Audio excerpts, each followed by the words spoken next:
My name is Coach Michael, and thank you very much for pressing play on today's short video. As we know, the other night, Josh Warrington had a record, what was unblemished, entering the fight, and he fought a chap from Mexico. As we know, Mexican, normally we talk about the Mexican road sweepers. You know, whatever level they come, whatever record they have, okay, they normally come in the ring hungry. They normally have a desire to kind of fulfill some of their potential and normally kind of tend to upset the apple cart of a fight. Boxing history is full of what we call Mexican fighters, some call Mexican road sweepers, who come in with a do or die kind of attitude. And this was proven within this fight. Great fight to watch. Okay, we'll know the outcome that obviously Josh was stopped in the ninth round. He was put down with a ferocious shot also in the 4th round, okay, of which a lot of the pundits were talking that this fight should have been stopped within that round. Personally, when it got to round 5, the end of round 4, it just survived, as we could see, it just survived. When it got to the 5th round, it seemed that he made the power of recovery to get himself back into the fight, okay, which it seemed like he was actually doing. But there's a few things what I picked up on this fight, okay, was Lara's ability to keep kind of coming forward, okay. Also, Josh Warrington normally fights well on his back foot, long range, which he probably should have been fighting. But what he was actually doing a lot of is sticking inside and trying to throw short punches and working at like a medium to close range distance, which is fine. But obviously he was fighting somebody who was quite comfortable at that distance. And if you're that type of person, you normally try to adapt your tactics to suit you around what's actually in front. And that's something what I realized Josh Warrington did not do in this fight, okay?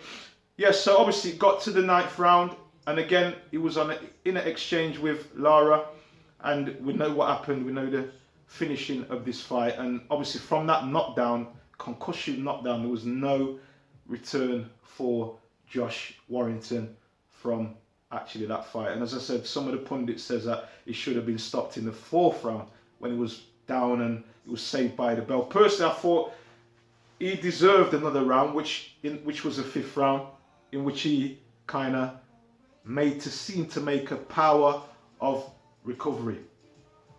If there's a rematch of this fight, Josh Warrington definitely has to make some adjustments to what he's actually doing, okay? Also, I think the rematch has to happen in front of a crowd, okay?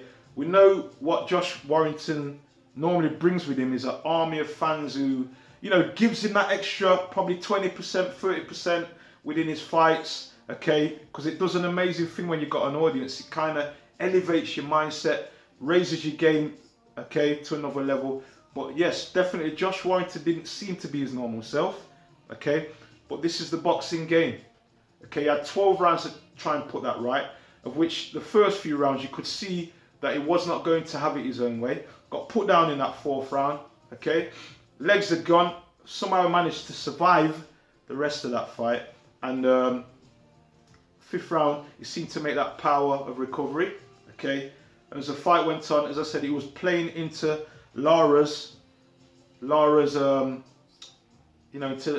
kind of fight, okay? And then when it got to the 9th round, that one punch, you know it was all over, okay? If he got up from there, you know his legs and his brain would have been scrambled, so it didn't really make no sense.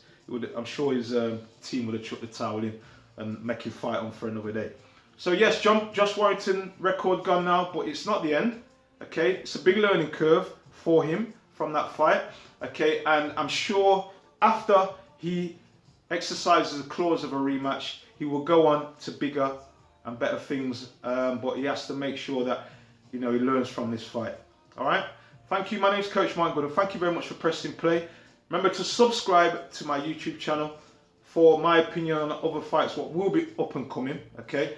And also in the next video, what I'll be doing, I'm gonna be going through the 4 fights what I watched, okay, what were massive fights, what were memorable fights, okay? Also, some of these fights are not to do with big name fighters. So I'm also going to be targeting fights what you probably never even, you may not be old enough to remember some of these fights, but what it would do is allow you to go to YouTube and see some of these fights so you can see how great some of these fights were. Alright, thanks for pressing play. My name is Coach Martin Gooden. For those who are interested in coaching with me, feel free to head over to my website, which is www.martingooden.co.uk. And what I do is I coach males and females between the ages of 30 to 60 to become better versions of themselves. And what I do is I coach you in boxing, I coach you in the strength and conditioning, and more important, I coach you in the dietary side to make sure that you get the benefits of health and fitness, better body fat levels, make sure that you're stronger, and make sure that you're mentally prepared for life. Because at the end of the day, boxing is life. Have a great day. Stay blessed. And remember, info@cptuk.co.uk.